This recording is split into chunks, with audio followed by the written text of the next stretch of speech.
யாருக்காக கிறிஸ்தவர்? அவருடைய நாமத்தின் மேல் விசுவாசம் உள்ளவர்களாய் அவரை ஏற்றுக்கொண்டவர்கள் எத்தனை பேர்களோ அத்தனை பேர்களும் தேவனுடைய பிள்ளைகளாகும்படி அவர்களுக்கு அதிகாரம் கொடுத்தார். யோவான் 1:12. ஹாஸ்டலில் தங்கி படிக்கும் மாணவி ஒருத்தி ஒவ்வொரு நாளும் தினசரி தியான நூல் ஒன்றை படிக்க தவறமாட்டாள். ஒரு நாள் கூட விட்டு வைக்காமல் இப்படி ஒரு புத்தகத்தை தினமும் படிக்கின்றாளே, அப்படி என்ன அந்த புத்தகத்தின் சிறப்பு என்பது சக மாணவிகளின் கேள்வியாய் இருந்தது. அதை குறித்து ஒரு மாணவி அவளிடம் கேட்டாள். அதற்கு அவள், அந்த புத்தகத்தின் சிறப்பு பற்றி எனக்கு ஒன்றும் தெரியாது, அதில் என்ன சிறப்பு இருக்கிறது என்பதை குறித்து எனக்கு ஆர்வமும் இல்லை. இதை அவசியம் தினமும் நான் படிக்க வேண்டும் என்று அம்மா கண்டிப்பாக சொல்லியிருப்பதால் தினமும் படிக்கின்றேன் என்றாளாம்.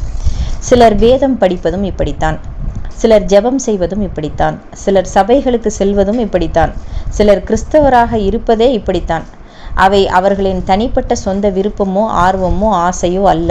அநேகர் இயேசு கிறிஸ்துவை விசுவாசிப்பது, அவரை அவர்கள் அறிந்து அவரை விசுவாசிப்பது அவசியமானது என்று உணர்ந்தால் அல்ல. அநேகர் வேதம் வாசிப்பதும் சபைக்கு செல்வதும் தனிப்பட்ட விருப்பங்களின் விளைவாக அல்ல.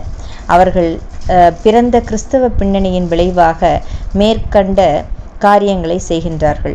அவை அவர்களது நலமானது என்று அறிந்து தேர்ந்தெடுத்தால் அல்ல.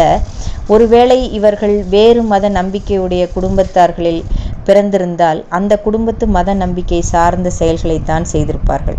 குறிப்பிட்ட ஒரு பெண்மணியிடம், நீங்கள் கிறிஸ்தவராய் இருப்பின் காரணம் என்ன அதற்கு என்று கேட்டபொழுது அவர், என் கணவரை நான் காதலித்து மணந்தேன், எனவே அவருடைய கிறிஸ்தவ மதத்தை நானும் ஏற்றுக்கொண்டேன் என்று பதிலளித்தாராம்.